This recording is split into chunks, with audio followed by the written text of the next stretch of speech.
Welcome back to the Financial Medicine Show. I'm Elisa, I'm Min.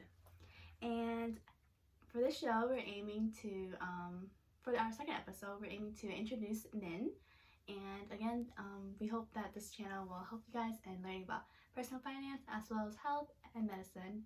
So let's get started. And since this show is kind of introducing Min, let's hear a little bit more about yourself. Yeah, so I'm a family medicine physician. I've been in clinical practice for about 3 years now. So that's after residency. I went to medical school for 4 years, family medicine residency for three, and then I've been practicing primary care for the last 3 years.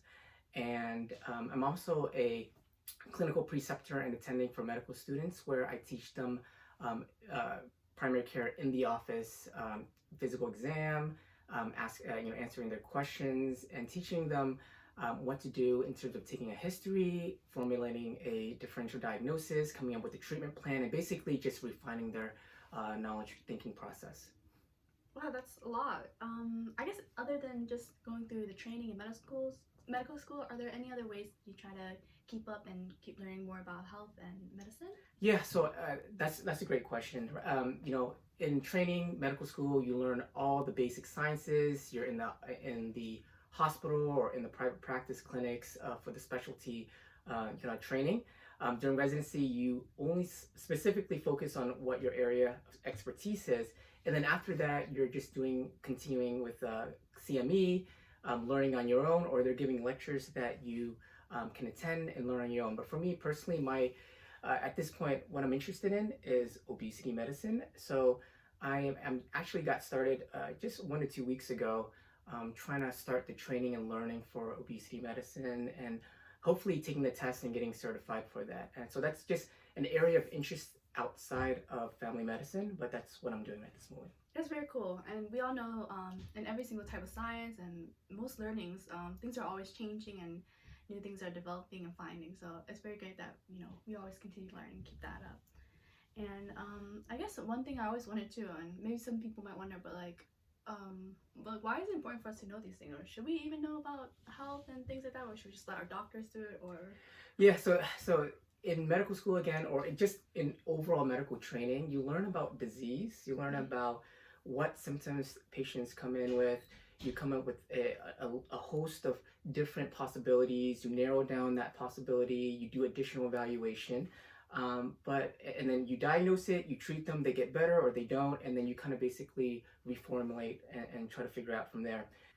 Yeah, so I usually tell patients to sleep just 30 minutes earlier every night for 1 week. I mean, ideally, if they can get 8 hours every night for a week, that's better.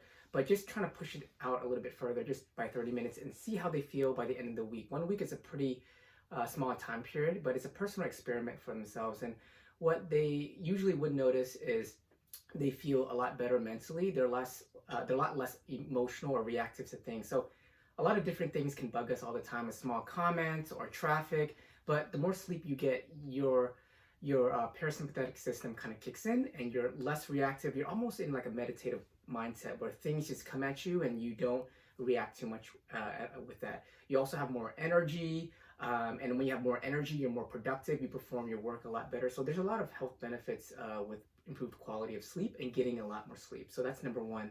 Number two is I usually recommend people, water, super important to drink. We'll go into water a little bit later, but fluids important. Try to avoid all the sugary beverages out there, the energy drinks, the sodas, the juices. Just stick with plain water. You can drink black coffee, or you can drink herbal tea, unsweetened tea. Sometimes the coffee and the caffeine can dehydrate you, so make sure you compensate by drinking a lot more water with that. And then the third thing is take care of your mind, right? Your thought process is really important. So what you say to yourself, and if you make a lot of self judgments, or you're very critical of yourself, or you have a certain mindset or perspective about things, that can really shade the whole experience of everything that you are going through. And so by having either a positive mindset or attitude or being optimistic, those are all things that you can do to incorporate into your daily routine so that you perform a lot better, you're a lot happier, and you can take care of your health a little bit more. So basically be a little bit more kinder to yourself.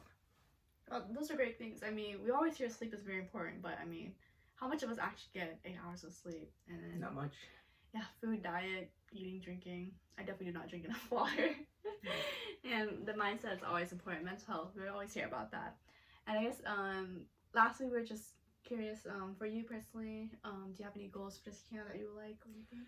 Yeah, I think for me, I love taking care of people. I love taking care of patients on an, and this is a very one-on-one individual basis, and I love solving their problems or taking care of them, making them feel better, and taking care of their health. But I feel like that's more of a one-on-one thing, and I feel like I can make a bigger impact if we can have the advice go out to a lot more people. And so even though I enjoy individual patient care, I think that just tips and tricks for overall health for the general population and whoever wants it. And if you don't agree, that's okay. But if there's one little piece of nugget that you can incorporate into your daily routine and you make it into a habit, and it kind of maximizes your potential or the way that you kind of feel, I think that's what I would like out of this channel. That's great. I think small changes can make really big impact later on as well. And then I guess lastly, any last words you'd like to say?